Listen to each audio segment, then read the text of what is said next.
جیسے آپ جنت میں داخل ہوں گے انشاءاللہ اللہ تعالیٰ کے جو پروٹوکول والے فرشتے ہیں وہ پہلا ہی جملہ یہی کہیں گے سلام قولا من رب الرحیم، اے نیک بختو اللہ رب العالمین کا سلام قبول کرو۔ وہاں بھی سلام ہے یا علی مدد، وہاں بھی نہیں ہے، وہاں بھی سلامی ہے۔ تو اسی چیز کو فروغ دیں جو دنیا سے ہمیں جنت تک لے جائے اور وہی ہمیں وہاں سننے کو ملے۔ مفتی صاحب آپ بھی اس پہ اظہار خیال فرما دیں، اس کے علاوہ بھی کوئی اگر جملے ہیں، مثلا یہی جملہ نہیں خاص طور سے تاکہ کوئی ہٹ نہ ہو، مگر اس کے علاوہ اگر جملے کہہ رہے ہیں تہنیت میں یا اس کی تبریک میں تو منافی ہے؟ سلام تو جیسے ہم سب کا اتفاق ہے، وہ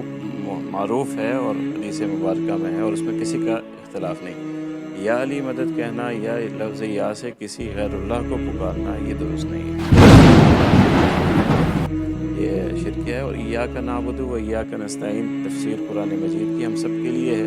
ہمیں اس کی طرف رجوع کرنا چاہیے کہ جہاں صاف الفاظ میں کہا گیا ہے کہ مدد صرف اللہ سے، پکارنا صرف اللہ کو چاہیے۔ اب یہاں تک بات تو بالکل واضح ہو گئی، جس طرح کہ رام صاحب نے کہا کہ شرکیہ اس میں ہے، اس سے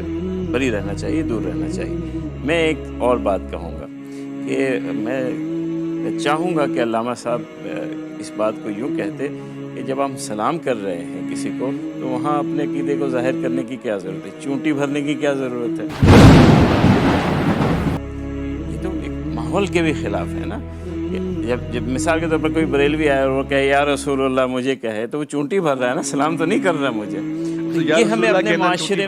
ظاہر سی بات ہے، ایک دوسرے کے آپ اس کو ایک طرح سے چونٹی اس کو یہی کہیں گے اور کیا ہے کہ سلام آپ نہیں کر رہے، تو ہمیں معاشرے میں یہ تلقین کرنی چاہیے، اس میں اپنے مسالک سے اگر محبت کے اظہار کر رہے ہیں تو اختلاف کی بات کو وہاں نہیں لانا چاہیے۔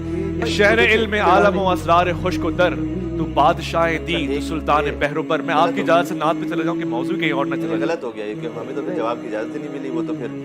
آپ سے ہی ہم نے شروع کیا تھا، وہ شروع کیا تھا تو پھر اس کے بعد جو بات ہے وہ رسپونڈ بھی تو ہو سکے، تو وہ تو پھر اب اپنا بیان کیجیے مختصر۔ چلے مختصر، وہ آج جتنا ان کو وقت دیا آپ نے اتنا تو ہمیں دینا چاہیے تھا، آپ کو بہرحال نہیں دیا آپ نے اتنا وقت۔ گزارش یہ ہے کہ یہ شرک کے حوالے سے نہیں کہا جاتا، اللہ سبحانہ و تعالیٰ وحدہ لا شریک ہے، جو اللہ کو پکار رہے ہیں فقط وحدہ لا شریک واجب الوجود ہو، باقی سب اس کی مخلوق ہیں، پہلی بات۔ دوسرا یہ کہ یہ جو آپ نے یوں کہا کہ سلام علیکم بما صبرتم فنعم عقبی الدار، جنت میں بھی جو ہے وہ سلام ہی ہوگا، تو یہ علی مدد تو وہاں ہے نہیں، تو پھر کہنے کی کیا ضرورت ہے؟ تو اصل بات اب مجھے کہہ لیں دیجیے کہ کنا نعرف المنافقون بذکر علی بن ابی طالب، صحابہ کرام یہ کہتے تھے کہ ہم ذکر علی بن ابی طالب سے منافق کو پہچان لیتے تھے، تو جب تکلیف ہوتی ہے کسی کو تو اس کا مطلب یہ ہے کہ اس سے نفاق ظاہر ہو جاتا ہے، بلکہ اولاد کی تربیت کے حوالہ میں اولاد کی تربیت، حضرت جابر بن انصاری کا آپ نے واقعہ سنا ہے، آپ نے شخصیت کا پوچھا تھا نا، ان کا بھی وہ مدینہ کی گلیوں میں صدا دیتے تھے کہ ادبوا اولادکم بحب علی بن ابی طالب، کہ علی بن ابی طالب کی محبت سے اپنے بچوں کی تربیت کرو۔ تو یہ ایک پہچان کا طریقہ ہے منافقت کا یا ایمان کا، بس اتنی سی بات ہے۔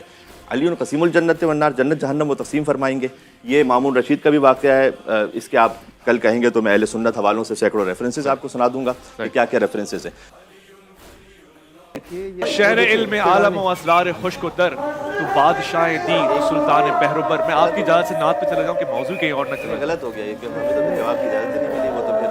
پھر آپ سے ہی ہم نے شروع کیا تھا، وہ شروع کیا تھا، تو پھر اس کے بعد جو بات ہے وہ رسپونڈ بھی تو ہو سکے، تو وہ تو پھر اب اپنا بیان کیجیے مختصر۔